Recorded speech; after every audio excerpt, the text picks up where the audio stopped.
2020년 12월 20일 설린교회 청소년부 예배를 온라인으로 함께 드립니다. 오늘은 대림절 넷째 주일입니다. 그래서 화면 보시면 이렇게 모든 초에 불이 다 밝혀져 있습니다. 이제 25일 날 우리가 함께 성탄 예배를 드리게 되는데 아쉽게도 현재 상황이 비대면이기 때문에 코로나19가 이제 계속적으로 되고 있어서 온라인으로 함께 예배를 드리게 될 것 같습니다. 그러나 예수님의 오심을 우리가 깊이 기다리고 기뻐할 수 있는 그러한 시간들이 되었으면 좋겠습니다.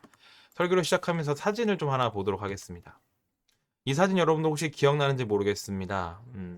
올해는 우리가 함께하지 못했지만 2019년 우리 설린교회 청소년부 여름 수련회 마지막 사진입니다. 그 당시 애찬식이란 걸 했었는데 원래는 이렇게 빵과 포도주스를 가져다 놓고 우리가 함께 이 빵을 떼서 포도주스에 찍어서 서로에게 이렇게 나누어 주면서 먹여 주면서 서로가 서로를 축복하는 시간을 가졌었죠. 애찬식을 했던 이유는 이것 때문입니다. 우리가 함께 음식을 나누며 예수님의 사랑을 기억하고 그 사랑을 함께 나누는 사람들이 되자라는 마음으로 목사님이 마지막 프로그램 준비했고 여러분들이 그렇게 이제 빵과 포도주스를 나누면서 축복하면서 예수님의 사랑을 나누듯이 우리가 또 우리의 마음을 전했던 그러한 기쁜 순간들이었습니다. 오늘 나눔에 대한 이야기를 좀 하려고 이 사진과 애찬식 이야기를 좀 시작해 보았습니다. 나눈다는 것, 나눔이라는 것은 결국에 내가 가지고 있는 것, 나의 것을 다른 사람에게 보상 없이 주는 것이라고 할 수 있습니다. 근데 그 나눔이라는 게 참 실은 쉽지 않습니다. 왜냐하면 우리는 나누는 것보다 내가 가지는 것, 내가 빼앗는 것, 그런 것들에 더 익숙한 세상에 살고 있기 때문이며 그러한 세상에 살다 보니 우리도 뭔가를 나눠주는 것보다 내 것을 가지는 것, 내 것을 챙기는 것, 내 것 때문에 다른 사람 것을 빼앗는 것에 더 익숙해져 있다라는 걸 느낄 수 있습니다. 킹덤이라는 영화 여러분들 봤는지 모르겠습니다. 여러분들 연령대 볼 수 있는지 모르겠지만 이제 좀비가 가득한 조선 시대를 다루고 있는 영화인데 실은 이 좀비가 생겨나게 된 시작도 인간의 욕망이에요. 권력을 쟁취하기 위해 서로가 서로를 싸우는 과정에서 그 좀비를 욕망으로 만들어낸 것이 실은 이 영화의 시작이었거든요.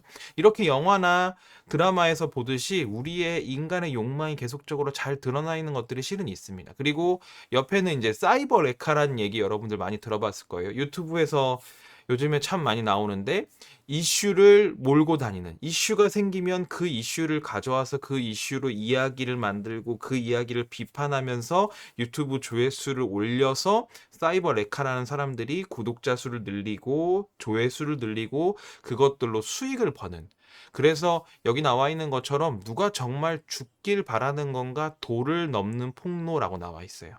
그러니까 사람들이 생각하고 있는 이슈에 대해서 다루는데 그것을 자신들이 더 많은 관심과 더 많은 어그로라고 하죠. 그걸 끌기 위해서 더 많은 이야기들을 만들어내고 더 많은 폭로를 하면서 어떤 사람을 끝까지 비판하는 것을 보게 됩니다. 뭐 본인들은 우리는 사회 정의를 위해서 여러 가지 이야기들을 폭로한다고 이야기하지만 실은 그것보다는 본인들이 그렇게 폭로를 하고 사람들이 관심이 가지게 되면서 본인들의 경제적인 수익이 생기는 것을 보게 되는 것이죠. 즉 나누는 것보다 가지는 것, 빼앗는 것에 더 익숙한 세상에 살고 있는 모습들이 여기 이렇게 나타나고 있게 되는 것입니다. 그렇다면 우리는 이 세상을 살아가면서 어떻게 나눔을 행하고 나눔의 마음을 가질 수 있을까요?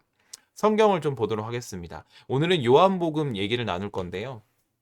유대 사람의 명절인 유월절이 다 가까워 와서 예수님을 보러 사람들이 많이 모여들기 시작합니다. 그랬더니 예수님이 6장 5절에 이렇게 말씀하십니다. 예수께서 눈을 들어서 큰 무리가 자기에게로 모여드니까 사람들이 자기한테 계속 모여드는 걸 보시니까 예수님이 제자인 빌립한테 이야기합니다. 우리가 어디에서 빵을 사다가 이 사람들을 먹이겠느냐라고 물어보세요. 그러니까 사람들이 밥도 안 먹고 모여가지고 예수님 말씀 듣기 위해서 찾아왔는데 우리가 빵이라도 사다가 이 사람들을 먹여야 되지 않겠느냐. 다 먹고 살자고 하는 것이니까 먹어야 되지 않겠느냐 그렇게 예수님께서 말씀하시는 것이죠. 근데 거기에 대해서 제자들이 이렇게 얘기합니다. 빌립이 예수께 이렇게 대답하였다. 이 사람들에게 모두 조금씩이라도 먹게 하려면 빵 200데나리온어치를 가지고서도 충분하지 못합니다. 라고 얘기합니다. 그러니까 빌립은 이렇게 얘기하는 거예요. 예수님, 저 사람들 너무 많아서 그러니까 실은 나중에는 5천 명 정도라고 얘기하죠. 남성들만 셌을 때 5천 명 정도가 되는 사람들이 저 사람들을 다 먹이려면 200데나리온이라는 엄청나게 많은 돈을 가지고서도 이 사람들 충분하게 먹이지 못합니다. 그러니까 안 하는 게 좋겠습니다라는 얘기를 실은 돌려서 얘기하고 있는 것입니다. 그러니까 제자들 입장에서는 아니 우리도 가뜩이나 돈이 없는데 저 사람들 우리가 처음 봤는데 뭐 저 사람들한테 빵을 200데나리온어치나 많은 빵을 저 몇천 명한테 주냐 이렇게 생각을 했던 거죠. 제자 한 명은 또 이렇게 얘기합니다. 여기에 보리빵 5개와 물고기 2마리를 가지고 있는 한 아이가 있습니다. 그러니까 빵 5개랑 물고기 2마리를 갖고 있는 애가 하나 있긴 해요. 예수님. 그런데 이렇게 많은 사람들한테 그것이 무슨 소용이 있겠습니까? 라고 물어봅니다. 그러니까 제자들은 예수님은 어떻게 먹일 수 있겠냐라고 물어보시는데 못 먹입니다. 먹일 수 있는 가능성이 없습니다라고 이야기하는 거예요. 저희가 나눠줄 수 있는 여력이 없어요. 저희가 나눠줄 수 있는 것이 고작 보리빵 5개와 물고기 2마리 그것도 한 아이가 갖고 있는 것밖에 없습니다. 라고 예수님께 얘기하는 겁니다. 그랬더니 그러니까 수많은 사람들을 먹이기에 턱없이 부족한 하나의 보리빵 5개와 물고기 2마리를 제자들이 얘기하면서 안 됩니다. 나눠줄 수 없습니다. 우리가 나눔을 행할 수 없습니다. 라고 이야기를 하는 거죠. 그랬더니 예수님이 이렇게 얘기하십니다. 예수께서 빵을 들어서 감사를 드리신 다음에 앉은 사람들에게 나누어 주시고 물고기도 그와 같이 해서 그들이 원하는 대로 주셨다라고 나옵니다. 신기하죠? 보리빵 5개, 물고기 2마리밖에 없었는데 그 자리에 있는 나중에 이 성경 뒤쪽에 있는 그 사람들 수가 5천 명이나 되었다. 남자들만 셌을 때 5천 명이나 되었다라고 얘기하는데 그 사람들이 원하는 대로 다 빵과 그 물고기를 나눠주시고 그 다음에 남은 것들을 다 모아보니까 12강줄이, 12바구니가 되었다고 이야기를 합니다. 굉장히 신기한 일이죠. 그러니까 이게 여러분들 혹시나가 아니죠. 여러분들 아마 주일학교 때부터 굉장히 많이 들어왔을 오병이어라는 사건입니다. 오병이어. 말 그대로 5개의 빵과 2개의 물고기. 이것을 통해서 예수님이 기적을 베푸셔서 거기에 있는 5천 명 넘어가는 사람들을 다 먹이셨던 그 기적을 이야기하는 겁니다. 우리는 실은 그곳에서 나눔과 기적을 발견하면서 2가지를 찾아보고 2가지를 기억할 수 있을 것입니다. 첫 번째, 이 예수님이 오병이어의 기적을 베푸신 다음에 사람들이 뭐라고 얘기하면요. 14절처럼 사람들은 예수께서 행하신 표징을 보고 이분은 참으로 세상에 오시기로 된 그 예언자이다 하고 말하였다라고 얘기합니다. 예수님이 말씀을 전하신 것으로 이 사람들이 감동을 받고 이 사람이 참 예언자다, 참 우리의 구원자다라고 얘기하는 게 아니라 그 기적을 행하는 걸 보고 이 사람은 정말 대단한 사람이야. 단순히 물고기 2마리 보리빵 5개로 5천 명을 먹이는 기적을 보이셨어요. 그러니까 이 사람이 참된 예언자고 우리를 구원하실 분이야 이렇게 얘기를 합니다. 여기에 대해서 예수님 뭐라고 하십니까? 14절 15절이죠. 예수께서는 사람들이 와서 억지로 자기를 모셔다가 왕으로 삼으려고 한다는 것을 아시고 혼자서 다시 산으로 물러가셨다라고 얘기합니다. 예수님이 원하시는 것은 너희가 나를 믿고 따르면 내가 기적을 베풀어서 너희에게 엄청난 물질을 주고 너희가 풍족하게 풍부하게 먹을 수 있는 음식을 주겠다라는 게 아니에요. 실은 예수님은 우리에게 물질의 풍성함이 아니라 나눔을 통해서 그 자리에 있던 5천 명 모두가 그 작은 것으로도 함께 풍족해질 수 있다는 것을 보여주시고 살아내신 분입니다. 그게 우리가 기억해야 될 첫 번째예요, 여러분. 예수님을 믿는다고 해서 예수님 믿으면 우리가 교회를 다니면 우리는 부자가 되고 우리는 복을 받고 물론 그것도 중요하지만 그것보다는 예수님은 나를 믿는 가운데 나를 믿는 사람들에게 풍족한 나눔을 보여주시고 그렇게 우리가 나눌 수 있어야 된다는 것을 예수님께서 직접 삶으로 살아내셨다는 거예요. 나 믿으면 물질로 풍성하게 해줄 거야. 이게 중요한 게 아니라 너희들이 그 작은 물고기 2마리 보리떡 5개를 바치는 것을 통해서 내가 그 나눔을 더욱더 풍족하게 해주겠다. 그래서 나 혼자만 잘 살고 나 혼자만 복을 받는 게 아니라 예수님을 믿는 교회 안에 함께하는 하나님을 믿고 따르는 우리가 모두 삶에서 풍족해 줄 수 있다는 것을 예수님이 보여주신 것이죠. 2번째입니다. 여기에 보리빵 5개와 물고기 2마리를 가지고 있는 한 아이가 있습니다. 아까 나왔던 말씀이죠. 그러나 이렇게 많은 사람에게 그것이 무슨 소용이 있겠습니까? 실은 우리는 그렇게 생각할 수 있어요. 어차피 우리가 가지고 있는 게 이거밖에 없는데 우리가 그걸 나눠준다고 무슨 소용이 있겠어요? 예수님, 그렇지 않습니까? 라고 우리도 되물을 수 있고 제자들도 이렇게 되물었습니다.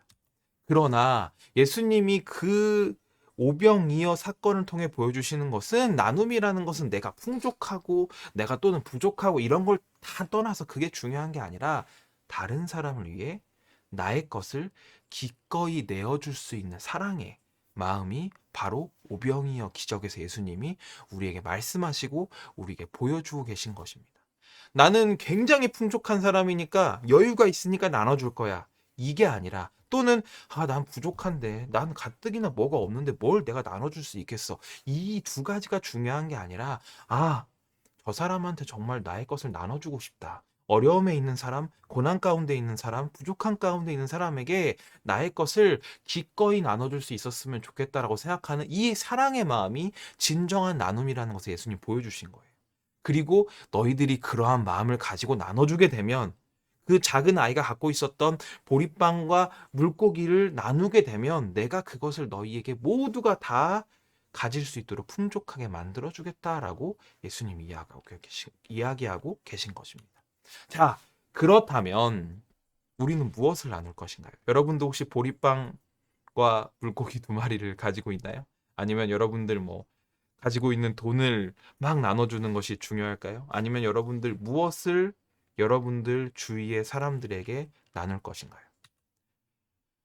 우리 마지막 아까 보여줬던 여름 수련회 때 목사님이 이 글을 여러분들한테 읽어줬습니다. 요한복음 15장 12절에서 17절을 각색한 글인데, 이 글을 좀 읽으면서 오늘 설교를 마무리하려고 합니다. 다른 이를 사랑하라. 예수님이 자신을 따르는 자들에게 이렇게 말씀하셨습니다. 내가 너희를 사랑한 것 같이 너희도 다른 사람을 사랑해라. 다른 사람을 사랑하면 너희는 나의 친구이다. 내가 너희를 나의 친구라고 하는 이유는 하나님 아버지께서 나에게 말씀하신 것을 내가 너희에게 말하였기 때문이다. 다른 이를 사랑하는 것을 보여주기 위해서 너를 친구로 택하였다. 나는 너희가 다른 사람을 사랑하도록 하기 위해서 이것들을 내게 말하는 것이다. 세상은 나의 삶의 방식을 이해하지 못한다. 만일 너희가 세상의 방법을 따른다면 세상은 너를 사랑할 것이다. 그러나 만일 너희가 내 길을 따른다면 세상은 너를 사랑하지 않을 것이다. 이것을 항상 기억해라. 내가 널 사랑한 것 같이 너도 다른 이를 사랑해라. 세상의 방식은 우리에게 누군가에게 무엇을 나눠주라고 하지 않습니다. 누군가를 사랑하라고 하지 않습니다. 누군가에게 빼앗고 누군가 경쟁을 해서 이기라고 이야기합니다. 그러나 예수님은 이 방식을 따르지 않으십니다. 예수님은 내가 너희를 사랑해서 이 땅에 오고, 너희를 사랑해서 십자가에 못 박혀서 죽임을 당하고, 너희를 사랑해서 너희와 함께 한 것처럼 너도 다른 이를 사랑해라고 말씀하십니다. 실은 나눔이라는 것은 다른 이를 사랑하는 것입니다. 사랑하는 청소년부 친구 여러분, 예수님이 오심을 기다리는 이 대림절 가운데 여러분들이 다른 사람을 사랑할 수 있었으면 좋겠습니다. 예수님처럼 내가 가진 것이 없어도 그 사람을 사랑하는 마음으로 우리의 것들을 나눌 수 있었으면 좋겠습니다. 그리고 그렇게 우리가 그러한 나눔의 마음들을 가지고 있을 때 예수님께서 분명히 우리 삶 가운데 오병이어의 기적처럼 풍족함을 주실 것입니다. 단순히 물질의 풍족함이 아니라 우리의 마음이 풍족해지는 그러한 때를 여러분들이 느끼고 경험하고 살아낼 수 있을 것이라고 생각합니다. 저도 여러분들 너무나 사랑하고 좋아합니다. 우리 친구들 서로 사랑하고 그 사랑을 나눌 수 있는 그러한 대림절, 그리고 성탄절을 기다리는 우리 청소년부 친구들 되기를 간절히 소원합니다. 함께 기도하도록 하겠습니다. 언제나 우리를 사랑하시는 주님, 우리가 함께 온라인으로, 그러나 만나지 못하는 상황 가운데서도 말씀 나누고 말씀을 삶으로 살아낼 수 있도록 결단하게 하심을 감사합니다. 주님, 우리가 사랑할 수 있도록 인도하여 주시옵소서. 내가 가진 것이 없고 내가 부족하고 나는 남들에게 빼앗고 남들의 것을 가지는데 익숙할지 모르나, 그러나 주님, 우리가 주님의 사랑을 닮아 예수님이 보여주신 사랑의 모습을 닮아가는 가운데 우리가 서로 사랑하며 그 사랑의 마음을 서로 나눌 수 있도록 인도하여 주시옵소서. 그리고 우리의 나눔과 나눔이 모여서 주님께서 보여주셨던 오병이어의 기적이 우리 삶 가운데, 그리고 그리고 이 세상 가운데 넘쳐날 수 있도록 주님 속히 임하여 주시옵소서. 이 모든 말씀 사랑이 많으신 예수님의 이름으로 감사하며 기도드리옵나이다. 아멘. 이렇게 청소년부 설교를 마치도록 하겠습니다. 여러분들 이 설교를 꼭 보고 주일날 오후 이번에는 4시에 보도록 하겠습니다. 2시는 너무 이른 것 같아서 이번에는 목사님 좀 생각을 바꿔서 우리가 주일날 오후 4시에 줌에서 모여서 설교 말씀을 들으면서 어떤 생각이 들었는지, 또한 우리가 어떻게 살아갔는지, 지금 한 주 동안 어떻게 살았는지 삶을 나누는 시간을 가지도록 하겠습니다. 여러분 그동안 건강 잘 챙기고 잘 지내고 서로 사랑의 마음을 가득히 품을 수 있는 시간들 됐으면 좋겠습니다. 줌에서 만나요.